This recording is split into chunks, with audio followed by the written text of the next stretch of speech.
اسمبلیاں تحلیل کرنی ہے، اس کے علاوہ کوئی حل نہیں ہے۔ 2/3 اکثریت ایکسپیکٹڈ ہے، ان صوبائی اسمبلیوں پر چل جائے گا اگلے ہفتے میں۔ صوبہ پنجاب اور صوبہ خیبر پختونخوا کی اسمبلیاں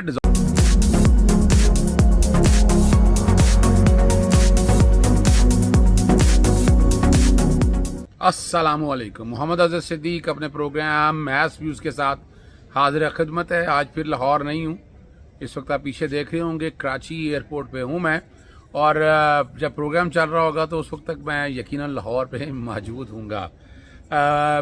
میں نے بس عمران خان صاحب تک جو پیغام دینا تھا وہ میں نے بھجوا دیا، اور میں نے یہی بات کہی ہے ان سے کہ یہ ڈو اور ڈائی کی جنگ ہے۔ اسمبلیاں تحلیل کرنی ہے، اس کے علاوہ کوئی حل نہیں ہے۔ یعنی میں نے جو بات رکھ رہا ہوں سامنے آپ نے، وہ کیا لاجک ہے؟ لاجک یہ ہے کہ ابھی تقریباً سمجھ لیں 8 ماہ 9 ماہ رہ رہے ہیں آپ اسمبلیوں میں، رہ گئے 9 ماہ۔ اب 9 ماہ تک اسمبلیاں ڈیزالو ہونی ہے۔ نیشنل اسمبلی ڈیزالو کرنے کے نہ سے کوئی فرق نہیں پڑتا، اس سے کیا پہلے بھی 27 کلومیٹر کی حکومت ہے نا، 2 بڑے صوبے، صوبہ پنجاب اور صوبہ خیبر پختونخوا آپ کے پاس ہے، اور جتنا آپ کا گراف چل رہا ہے آپ آج چھوڑیں اور الیکشن کا اعلان کریں۔ الیکشن تو کرانے پڑنے ہیں نا 90 دن میں۔ یہ آئینی article 224 is very clear on this subject, اور آپ کو 90 دن کے اندر الیکشن کروانے ہیں۔ یہ 60 دنوں میں بھی ہو سکتے ہیں۔ الیکشن کمیشن جو کہ بدنیتی کا اظہار نہ کرے، آپ کسی کی عدالتوں پہ بھی جا سکتے ہیں۔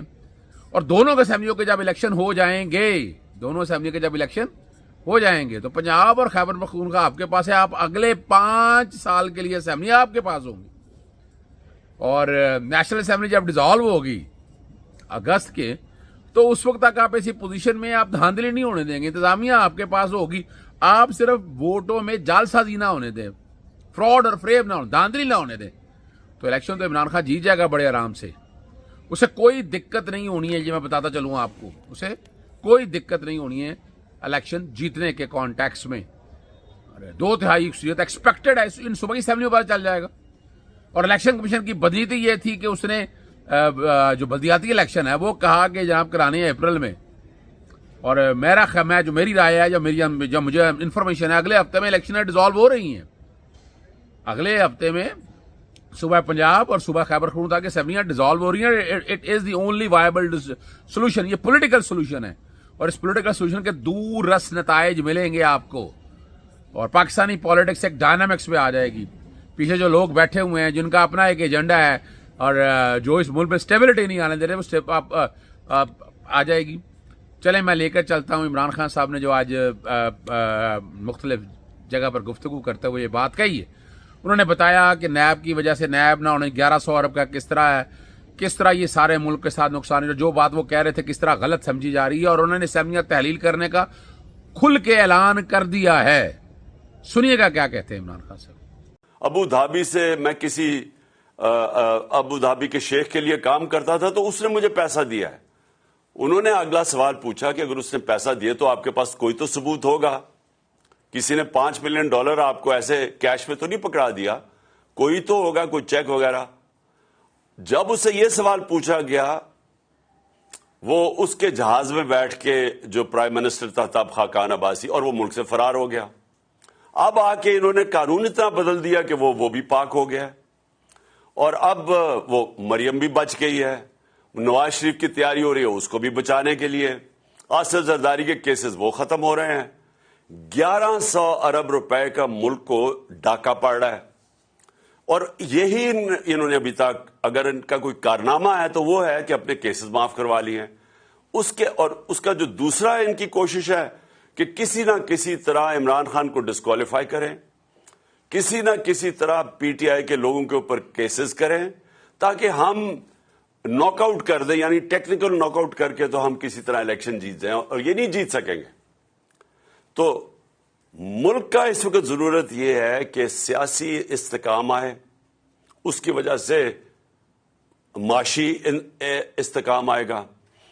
سیاسی استحکام آ سکتا ہے صرف ایک طریقے سے، وہ ہے الیکشنز، اور اسی لیے آج 75% قوم اس چیز کے اوپر آ گئی ہے کہ الیکشنز کے علاوہ کوئی دوسرا راستہ نہیں ہے۔ اور ہم نے ان کو اس لیے آفر کیا کیونکہ ہم اسمبلیاں ڈیزالو کرنے جا رہے ہیں پنجاب اور کے پی کی، اور وہ اس لیے ہم کرنے جا رہے ہیں کہ ہم سمجھتے ہیں آپ کہ یہ ملک کی ضرورت ہے الیکشنز، اور پی ٹی آئی کی ضرورت الیکشنز نہیں ہے اس وقت. پی ٹی آئی تو انشاءاللہ جب بھی الیکشنز ہوں گے تو ہم جیت جائیں گے، بلکہ جتنی دیر یہ بیٹھے جا رہے ہیں اسمبلی میں، ان کا تو گراف اور تیزی سے نیچے جا رہا ہے. تو ہمیں تو فائدہ ہی فائدہ ہے کہ اگر الیکشن ڈیلے بھی ہو جاتے ہیں. لیکن ملک، میں یہ آپ سب کو یہ کہنا چاہتا ہوں کہ جو ملک کے حالات ہیں وہ اس سطح پہ پہنچ چکے ہیں. جی آپ نے عمران خان صاحب کا وہ تفصیلی گفتگو ساری سن لی ہے، میں نہیں دہرانا چاہتا، لیکن اب میں کیا کہہ سکتا ہوں. نجم سیٹھی نے ایک پروگرام میں گفتگو کرتے ہوئے سیدھا جنرل قمر جاوید باجوہ پہ ڈال دیا کہ تحریک عدم اعتماد ان کی وجہ سے آئی ہے. انہوں نے کہہ دیا جنرل فیض حمید وجہ سے نہیں آئی. اب یہ میں نے کچھ اس پہ نہیں کہنا، چونکہ وہ چل رہی ہے، آپ لوگوں کی ڈیمانڈ ہے کہ وہ کیا ہے، وہ بلر کر کے جو انہوں نے گفتگو کی ہے وہ گفتگو سن لیجئے گا. اسمبلیاں تحلیل کرنے کے حوالے سے، نو کانفیڈنس کے حوالے سے کیا کر. اچھا، نجم سیٹھی سے پہلے بھی بڑی عجیب و غریب سی باتیں کرتے رہے ہیں، اور اب اس وقت وہ سچ کیوں بولنا شروع ہو گئے ہیں. وہ ایک وقت گزرنا تھا، گورنمنٹ آ گئی، انہوں نے دیکھ لیا کہ اب گلے پڑنی ہے، یہ گورنمنٹ میں کیپیسٹی کوئی نہیں ہے، یہ گورنمنٹ کو فائدہ نہیں دے سکے گی، اور الٹیمیٹلی نقصان ہی نقصان ہے، نقصان ہی نقصان ہے. اور چلیں سنیے گا نجم سیٹھی نے کیا کہا. انفیکٹ اگر کسی نے کوئی راستہ کھولا ہے نون لیگ کے لیے، جو کہ وہ سمجھتے ہیں کہ ان کے لیے راستہ کھلا ہے، ہمیں تو نہیں وہ ووٹ آف نو کانفیڈنس ہو گیا، وہ باجوہ صاحب کی طرف سے کھلا ہے نا، جنرل فیض کی طرف سے تو نہیں کھلا. اور عمران خان اتنے بیوقوف تو نہیں ہے کہ ایک 6 ماہ سے سال سے وہ گالی گلوچ کر رہے ہیں جس میں باجوہ صاحب کو ٹارگیٹ کر رہے ہیں. جی آپ نے گفتگو سنی نجم سیٹھی کی. آپ چلتے ہیں مولانا فضل الرحمان کے بیانات پہ. کل بہت تفصیلی جو ہے اسپیس ہوئی، اسپیس پہ ٹویٹر پہ بڑی ڈیٹیل ڈسکشن ہوئی.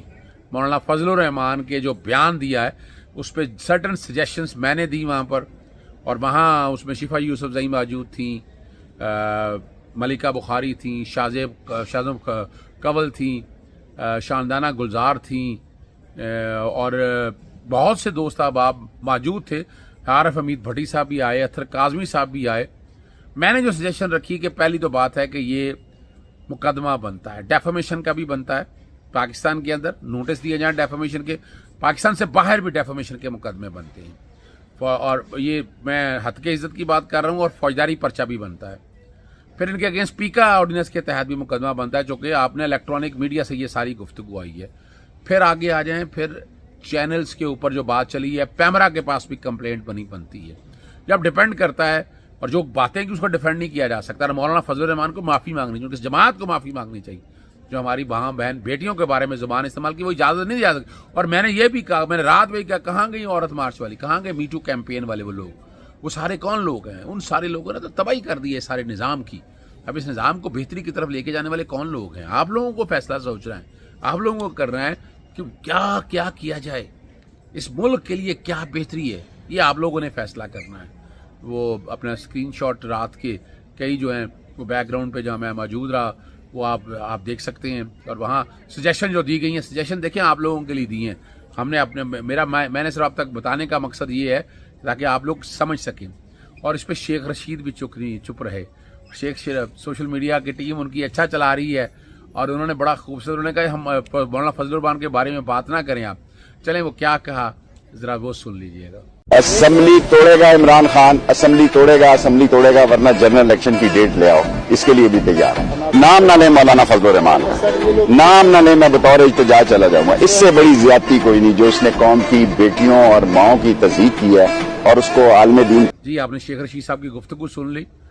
آگے ایک بڑا اہم ایشو ہے، اور وہ ہے ہمارے member bar council, Punjab bar council کے، اس میں ملک شہزاد سینئر پیونی جج ہے، انہوں نے توہین عدالت میں سزا دے دی. اب قانون بڑا کلیئر ہے، پہلے شوکاس ہونا ہے، شوکاس کا جواب ہونا ہے، ٹھیک ہے جی، اور اس کے بعد باقی معاملے جانے. لیکن انہوں نے تو ایک ہی دن کے اندر، ایک ہی دن میں شوکاس کیا، ایک ہی دن میں. یہ تو آرٹیکل 4 اور 5 اور 10A کی خلاف ورزی ہے. یہ تینوں پروویژنز کی. اور آرٹیکل 204 صاحب بیک گراؤنڈ پہ چل رہا ہوگا. سیکشن 3 کنٹیمپٹ آف کورٹ ہے, آرڈیننس کیا ڈیفائن کرتا ہے وہ دیکھ لیجیے گا. سیکشن 5 میں جو سزا دی ہوئی ہے. لیکن یہ جو سمری ٹرائل یا سمری پروسیڈنگ کر دی ہے نا, یہ بھی حیران. سمری پروسیڈنگ کی ہے نا, آج ہی شوکاس کیا اور آج ہی جواب دے. بھی بھائی وکیل کرنا ہے, ارینج کرنا ہے, باقی دیکھنی ہے, باقی شہادتیں بیٹھ گئی ان کی, واٹ آر دا ریزنز کیا ہیں, شہادتیں ہوں گی تو پھر جا کے ہونا تھا. یہ بھی ایک عجیب اور عجیب سی منطق ہے, میں نہیں سمجھ پایا. Lot of regard for courts, لیکن یہ ہماری وکلا برادری نے قبول نہیں کیا. اس کو بڑا ایجیٹیٹ کیا گیا, بار کونسل نے وہیں اجلاس کیے. الٹیمیٹلی چلیں معذرت کرنے میں کوئی حرج نہیں ہے اور معذرت کر دینی چاہیے, لیکن کیا یہ طریقہ کار ٹھیک ہے؟ اس سے کیا جوڈیشری پہ اچھا امپریشن کیا ہے؟ بالکل اچھا امپریشن نہیں کیا ہے. جوڈیشری بالکل اچھا امپریشن نہیں کیا ہے کہ آپ اس طرح کا کیوں ایسا موقع دیا جائے.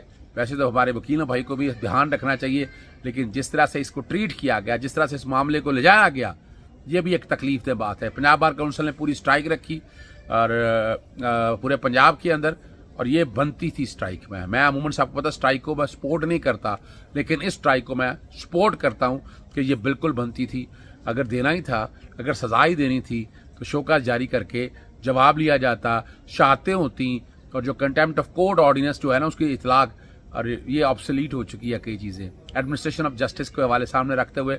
اور میں نے ڈیفیمیشن اور کنٹیمپٹ میں نے فرق ڈالا تھا. عمران خان صاحب کے کیس میں میں نے کالم لکھا تھا, وہ کالم بھی بیک گراؤنڈ پہ چل رہا ہے. آپ سمجھ سکیں گے کہ میں کیا بات کہنا چاہتا ہوں, تاکہ آپ لوگوں کو آسانیاں ہو جائیں. اور چلیں, بڑی مزیدار بات ہے کہ اعتراضات لگائے اس کے خلاف سزا کے, تو اس میں سپریم کورٹ کی ججمنٹ کو سامنے رکھتے ہوئے کہ باقاعدہ پہلے سرنڈر جائیں, پہلے جیل جائیں. حالانکہ عدالت میں وکیل صاحب پیش ہو گئے تھے, لیکن یہ اعتراض برقرار رکھا گیا. معافی بہرحال ابھی تک کوئی نہیں ہوئی ہے. جی اجازت چاہتا ہوں. السلام علیکم, اللہ حافظ. پاکستان زندہ باد.